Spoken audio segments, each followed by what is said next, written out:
Le long d'une route rurale tranquille au Texas, un conducteur qui passait a remarqué quelque chose d'inhabituel. Deux chatons lynx roux sur le bord de la route. L'un d'eux est immobile, blessé. Mais l'autre refuse de partir, monte là. Garde et pose sa tête de manière protectrice sur le corps de son frère. La vétérinaire spécialisée dans la faune sauvage, le docteur Emily Carter, a été appelée sur les lieux et est arrivée juste à temps. Il était clair que le petit en bonne santé protégeait son frère, implorant presque de l'aide, a-t-elle dit. Le docteur Carter les a doucement ramassés et les a emmenés à sa clinique. C'est l'extraordinaire histoire vraie de Gardian et Brave, deux frères et sœurs lynx roux dont le lien allait non seulement sauver leur vie, mais changer à jamais notre façon de comprendre l'amour dans la nature. Avant de commencer, cliquez sur le bouton j'aime et assurez-vous de vous abonner si vous ne l'avez pas encore fait. Et appuyez sur cette cloche de notification pour ne manquer aucune nouvelle histoire. Le soleil du matin projetait de longues ombres sur l'autoroute 287 à environ 30 m d'Amarillo, au Texas. Margaret Whitfield, une enseignante à la retraite âgée de 70 ans, conduisait son vieux pick-up Ford en direction de la ville pour faire ses courses hebdomadaires lorsque quelque chose a attiré son attention. Au début, elle pensait qu'il s'agissait simplement d'animaux écrasés, un phénomène malheureusement courant sur les routes rurales du Texas.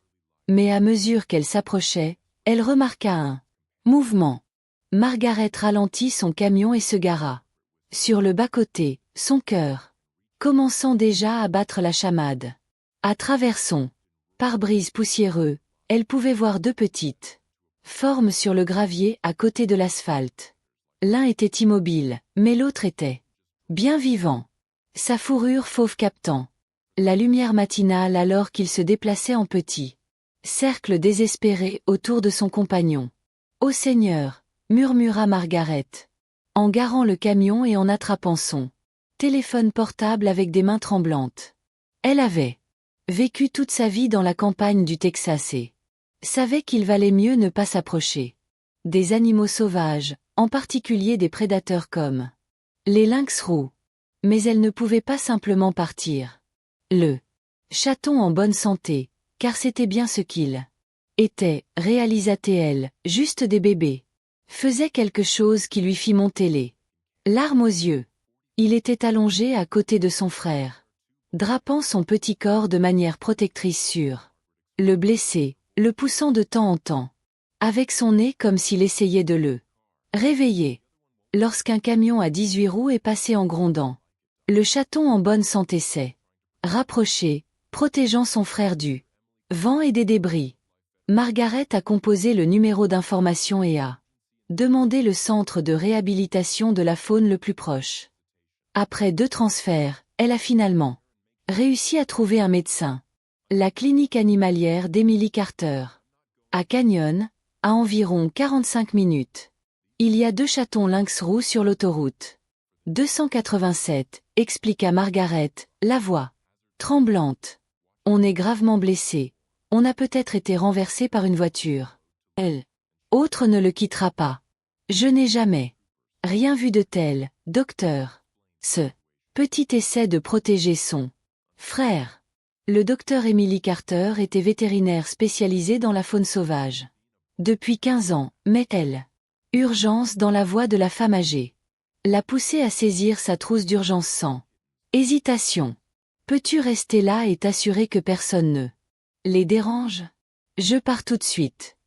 Je ne vais nulle part, dit Margaret. Fermement. Ces bébés ont besoin d'aide. Pendant les 40 minutes qui ont suivi, Margaret est restée assise dans son camion, feu de détresse allumé, à surveiller les 2 petits animaux. Plusieurs voitures ont ralenti pour voir, et elle leur a fait signe de passer. Un agent de la police d'État s'est arrêté pour la surveiller, et elle lui a expliqué la situation. Il a hoché la tête, compréhensif, et a dit qu'il attendrait avec elle l'arrivée du vétérinaire. Je n'ai jamais vu un lynx roux faire ça, a déclaré l'agent Daniel Reeves, adossé au camion de Margaret et observant les chatons à la jumelle. Habituellement, ce sont des créatures solitaires. Même les frères et sœurs se séparent assez jeunes. Ces deux-là sont différents, dit doucement Margaret. Ce chaton en bonne santé n'a pas bougé de plus de quelques centimètres de son frère pendant tout ce temps. Il n'arrête pas de lui lécher le visage, comme pour le réconforter. Lorsque la camionnette blanche du docteur Carter apparut enfin à l'horizon, Margaret et l'agent Reeves ressentirent un soulagement immense. La vétérinaire, une femme d'une quarantaine d'années au regard bienveillant et aux mains fermes, évalua rapidement la situation. À distance avant de s'approcher avec une cage de transport et des gants épais. « Salut, mes petits. » Émilie parla une voix douce et apaisante. S'approchant lentement. Le chaton en bonne santé leva la tête, ses yeux jaunes écarquillés de peur et de défi. Il émit un léger sifflement. Mais ne s'enfuit pas. Au lieu de cela, il se serra plus fermement contre son frère. « Tout va bien, mon chéri. » Continua Émilie, avançant avec un calme acquis. « Je suis là pour t'aider. » Ce qui se passa ensuite restera gravé dans la mémoire de tous. Alors qu'Émilie tendait la main vers le chaton blessé, le chaton en bonne santé n'attaqua pas et ne s'enfuit pas. Au lieu de cela, il émit un son, pas vraiment un son. Un miaou, pas vraiment un cri, mais une supplication évidente. Il regarda Émilie droit dans les yeux, puis sa sœur. Puis de nouveau Émilie comme pour dire « Aidez-nous, s'il vous plaît ». Émilie prit doucement le chaton blessé en premier, l'examinant rapidement. Le petit était inconscient, mais respirait, avec une patte arrière visiblement fracturée et des écorchures. Tandis qu'elle le déposait délicatement dans sa cage de transport, le chaton en pleine santé suivait chaque mouvement avec une attention intense. « Allez, courageux, » dit Émilie en attrapant le deuxième chaton. « Tu peux venir aussi. Je te promets que je prendrai soin de vous deux. » Le chaton en bonne santé s'est laissé prendre sans résistance, essayant immédiatement de ramper vers son frère dans le porte-bébé. Émilie les a placés ensemble, et celui en bonne santé s'est immédiatement enroulé autour d'eux. Celui blessé, reprenant sa position protectrice. « Je n'ai jamais rien vu de tel, » a déclaré l'officier Reeves en secouant la tête avec étonnement. « Moi non plus, » admit Émilie, en fixant le porte-bébé dans sa camionnette. « Et je fais ça depuis 15 ans. » Margaret essuya les larmes de ses joues. « Tu m'appelleras. Faites-moi savoir comment ils vont. » « Bien sûr, » promit Émilie en notant le numéro de Margaret. « Vous avez probablement sauvé leur vie à tous les deux en appelant au moment opportun. » Le trajet de retour vers la clinique était tendu. Émilie pouvait entendre le chaton en bonne santé émettre de doux gazouillis à son frère, et elle appuya un peu plus fort sur l'accélérateur. À sa clinique, elle a immédiatement emmené les deux chatons dans la salle d'examen. Le chaton blessé, un mâle, a-t-elle déterminé, avait un tibia fracturé, de multiples écorchures et une légère commotion cérébrale. La femelle, en bonne santé, n'était pas blessée, mais elle était gravement déshydratée et en sous-poids. Ils avaient tous les deux environ 4 mois, juste à l'âge où les frères et sœurs lynx-roux commencent généralement à se séparer dans la nature. Mais vous n'êtes pas typiques tous les deux, n'est-ce pas? Émilie murmura alors qu'elle préparait l'homme pour la chirurgie. La chatte observait chaque mouvement avec ses yeux jaunes intenses. Quand Émilie a dû les séparer pour emmener le mâle en chirurgie, la femelle s'est mise à pleurer. Un son déchirant qui résonna dans toute la clinique. Elle, assistant vétérinaire d'Émilie, Jake Morrison, un jeune homme fraîchement sorti de l'école, est resté avec la femelle pour essayer de la réconforter. Elle ne veut pas manger, a rapporté Jake une heure après le début de l'opération. Il ne boit pas non plus. Il reste assis au bord de la cage, les yeux fixés sur la porte. Il la suivit et ensemble, ils commencèrent à explorer leur nouveau territoire. Ils éviteront probablement la maison, dit Émilie à Jake, venu l'aider. La transition. Donnez-leur quelques semaines et ils redeviendront complètement sauvages. En sécurité. Mais les lynx roux avaient d'autres projets. Cette première nuit, Émilie fut réveillée par un bruit sur sa véranda. Elle regarda dehors et vit les 2 chatons lovés sur la vieille balançoire, en train de toiletter les oreilles de Brave. Chaque soir, au coucher du soleil, il retournait sur la véranda comme pour prendre de ses nouvelles. Les mois passèrent et les chatons devinrent de magnifiques jeunes adultes. Leur pelage s'épaissit, leurs muscles se développèrent et ils devinrent d'habiles chasseurs. Émilie retrouvait souvent des traces de leurs prises un peu partout dans la propriété, mais ils ne perdirent jamais leur lien, ni leur étrange confiance en Émilie. Ils sont sauvages, expliquait Émilie aux visiteurs émerveillés de voir 2 lynx roux se prélasser sur sa véranda. Ils chassent, ils errent, ils font tout ce que font les lynx roux sauvages. Ils choisissent simplement de le faire ici, et ils choisissent de m'inclure dans leur territoire. Le moment le plus remarquable s'est produit un matin froid de décembre, presque un an après l'accident. Émilie prenait son café sur le porche lorsqu'elle entendit du bruit près de la clôture arrière. À travers ses jumelles, elle vit un gardien faire face à un coyote qui avait réussi à traverser la clôture. Brave était derrière elle, sa mauvaise jambe le rendant plus lent, plus vulnérable. Sans réfléchir, Émilie attrapa son fusil et se dirigea vers eux.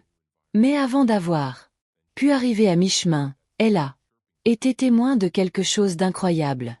Gardien, à peine 2/3 de la taille du coyote, se tenait debout, chaque poil dressé, se faisant paraître aussi grande que possible.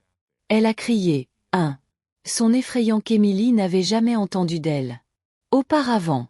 Lorsque le coyote fit un pas en avant, Gardien se lança sur lui, avec une telle férocité que le plus grand prédateur se retourna et s'enfuit, se précipitant à travers le trou qu'il avait fait dans la clôture. Gardien la poursuivit jusqu'à la clôture, puis est retourné vers Brave, le vérifiant comme elle l'avait fait ce jour-là sur elle. Autoroute. Quand Émilie les a rejoints, les 2 lynx roux l'ont regardée avec ce qu'elle ne pouvait décrire que comme de la confiance. Ils lui ont permis de vérifier s'ils étaient blessés. Il n'y en avait aucun et je l'ai suivi jusqu'à la maison pendant qu'elle appelait quelqu'un pour réparer la clôture. Elle l'a protégé, a dit Émilie à Margaret. Au téléphone ce soir-là. Tout comme elle l'a fait sur l'autoroute, elle mourrait pour lui, je pense. Et il ferait la même chose pour elle. Margaret dit. Vous avez sauvé quelque chose de spécial. Docteur Carter. Pas seulement 2 vies, mais un lien. Que la plupart des gens diraient inexistant. Chez les animaux sauvages. Au fil des ans, Brave et Gardien devinrent des célébrités locales. Des photographes animaliers vinrent les immortaliser. Des chercheurs étudièrent leur lien unique, et les écoles locales amenèrent les enfants à se renseigner sur la conservation de la faune. Les lynx roux supportèrent cette attention avec une grâce surprenante, même s'ils disparaissaient dans les zones sauvages de la propriété. Lorsqu'ils en avaient assez, l'opération s'est bien déroulée. Émilie a réussi à fixer l'os fracturé, à nettoyer et à suturer les plaies, et à administrer à l'homme des antibiotiques et des analgésiques. Lorsqu'elle l'a ramené, toujours inconscient à cause de l'anesthésie, et l'a placé dans la cage de réveil. La femelle s'est immédiatement précipitée vers lui, l'a reniflé partout avant de se blottir contre lui en ronronnant bruyamment. C'est à ce moment-là que j'ai su qu'Émilie dirait plus tard aux gens que ces 2-là n'étaient pas seulement frères et sœurs. Ils étaient liés d'une manière que je n'avais jamais vue chez les animaux sauvages. Au cours des jours suivants, le chaton mâle, que Jake avait commencé à appeler courageux, et la gardienne se sont lentement rétablis. Guardian ne le quittait jamais, sauf pour manger et utiliser la litière. Et même alors, elle pleurerait jusqu'à ce qu'elle puisse revenir vers lui. Lorsque Brave a finalement ouvert les yeux 3 jours après l'accident, la première chose qu'il a vue était le visage de sa sœur, et il a immédiatement commencé à ronronner. Malgré la douleur qu'il devait ressentir, Emily se retrouva à passer de plus en plus de temps avec le couple, fascinée par leur lien. Elle a pris soin de centaines d'animaux sauvages au fil des ans, toujours dans le but de les relâcher dans la nature. Mais ces deux-là représentaient un défi unique. Ils sont trop humanisés maintenant, expliqua-t-elle à Jake un soir alors qu'il regardait les chatons jouer. La patte de Brave guérissait bien et il avait commencé à prendre du poids dessus. Guardian nous a laissé la manipuler pour sauver son frère. Ce n'est pas un comportement normal pour un lynx roux. Et Brave est trop à l'aise avec nous maintenant. Alors, que faire? Demanda Jake. Emily se posait cette question depuis des jours. Les relâcher semblait cruel. Ils avaient perdu leur peur naturelle des humains, ce qui pouvait être dangereux pour eux. Les envoyer dans un zoo ou un sanctuaire signifierait des cages pour le reste de leur vie. Et puis il y avait leur lien à prendre en compte. J'ai réfléchi, dit lentement Emily. J'ai ces 4 hectares derrière ma maison, tout clôturé. C'est là que j'ai soigné d'autres animaux avant de les relâcher.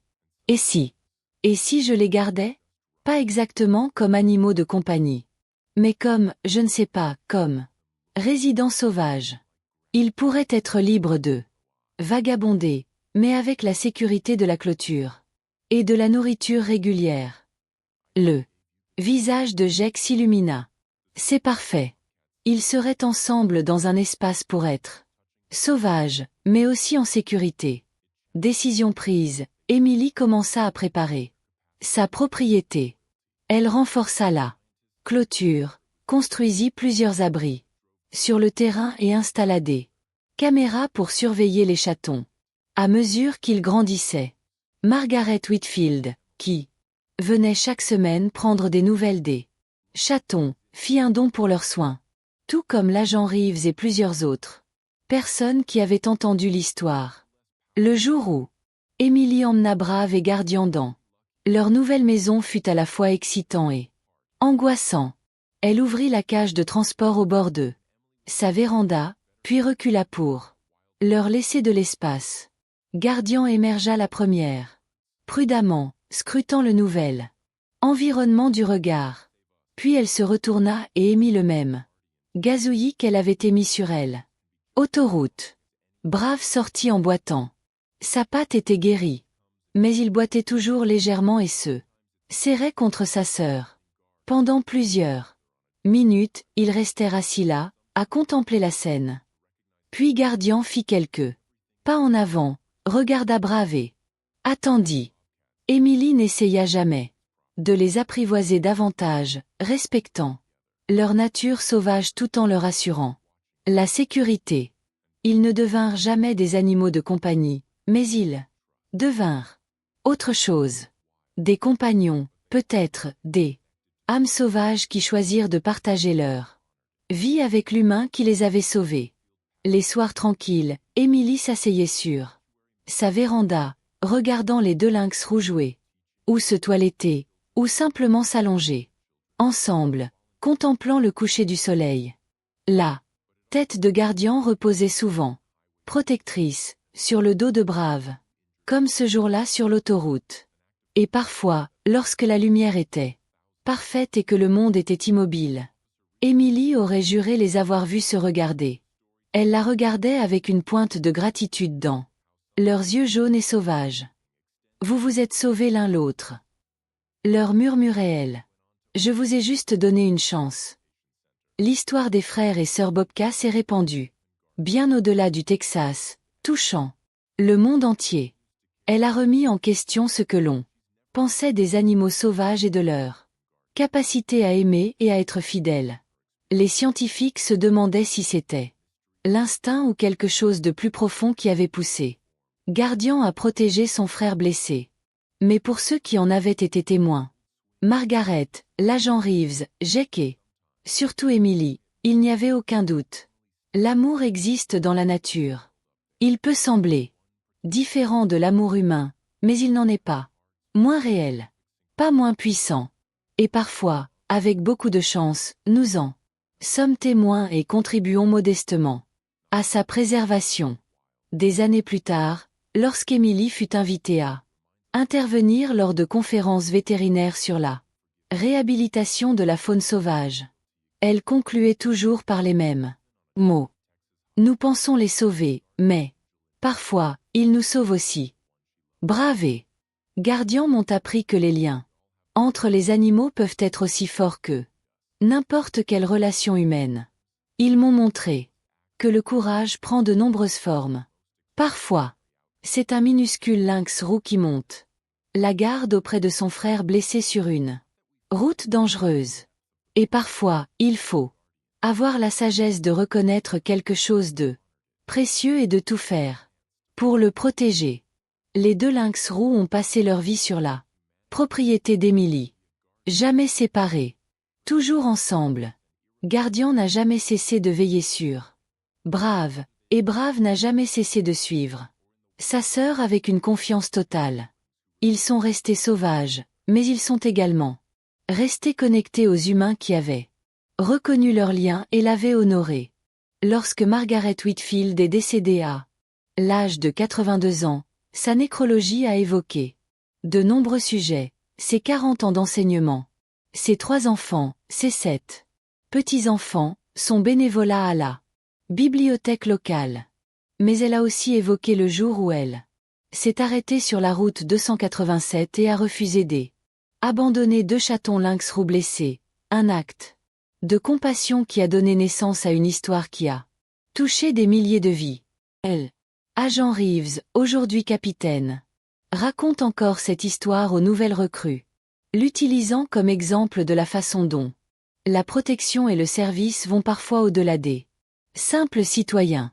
Jake Morrison a ensuite ouvert son propre centre de réhabilitation de la faune sauvage, inspiré par ce qu'il avait vu avec Brave et Gardien.